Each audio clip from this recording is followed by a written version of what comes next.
আল্লাহর এই ঈমান বৃদ্ধি করার জন্য, আল্লাহর কাছে দোয়া কবুলের জন্য সহজ আর সবচেয়ে মজার একটা কাজ আছে।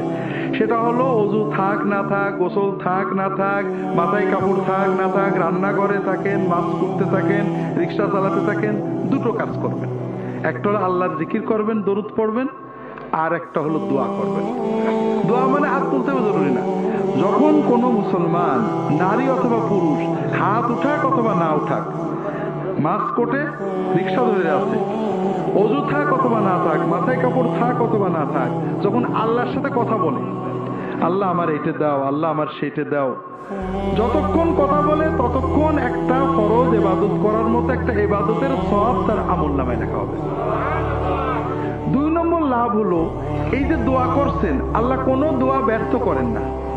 আপনি যা চাবেন, আল্লাহ এবারে ভর্তি পরীক্ষা দিছি, আল্লাহ এবার পরীক্ষা দেবো, আল্লাহ একটা চাকরি করছে, আল্লাহ আমার ছেলেটার এই অবস্থা এটা করে দেওয়া, এটা আপনি আল্লাহর সাথে বিড়বিড় করে কথা বলছেন, মনে মনে কথা বলছেন।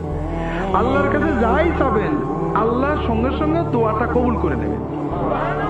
তবে আল্লাহ দেবেন 3 ভাবে, 1 ভাবে।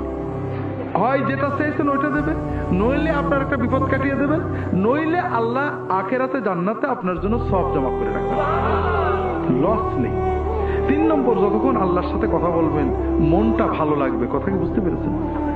আর আল্লাহর জিকির করবেন সব সময়। জিকির, দোয়া, দরুদ শরীফ পড়ার জন্য অজু করা জরুরি না, গোসল করা জরুরি না, টুপি মাথায় দেওয়া জরুরি না, মেয়েদের মাথায় কাপড় দেওয়া জরুরি না, পাকসা পাওয়া জরুরি না।